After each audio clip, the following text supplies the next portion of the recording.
ఈ కాలంలో కూడా అస్సాం ముఖ్యమంత్రి అయినటువంటి హేమంత్ బిశ్వ శర్మ అంటాడు ఆర్య బ్రాహ్మణుడు, విదేశం నుంచి బతకడానికి వచ్చిన విదేశీ తెల్లతోలు ఉన్న ఆర్య బ్రాహ్మణుడు ఈ రోజులో కూడా ఆ మాట మాట్లాడతాడు.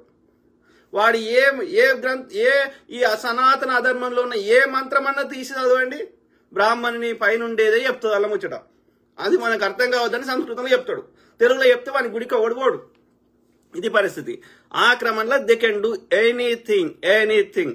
అర్థమైందా? ఇవాళ వాళ్ళకి ఓటు వేయకపోతే ఎవరినైనా ఇబ్బంది పెడతాడు. వాళ్ళకి ఓటు వేస్తే వాళ్ళ ముస్లింలు అయినా సరే వాళ్ళకి రంజాన్ కిట్లు వంచుతాడు. ఇది బోహరా ముస్లింస్కి. అంటే ఇవాళ అస్సాంలో ఓటేస్తే బీఫ్ వంచుతా అంటాడు, మళ్ళీ గోమాత అని మళ్ళీ ముచ్చడి చెప్తాడు. మళ్ళీ భారతదేశంలో ఉన్న మొత్తం బీఫ్ కంపెనీ ఎవరి? అదే బ్రాహ్మణులై, ఆర్య బ్రాహ్మణులై. అంటే ఇక్కడ మనం గమనించాల్సిన అధికారము, డబ్బులు వాళ్ళ చేతిలో ఉండాలి. అంతకుమించి ఇక్కడ వేరే ఒక సిస్టము, ఒక లాజిక్ ఏమీ లేదు.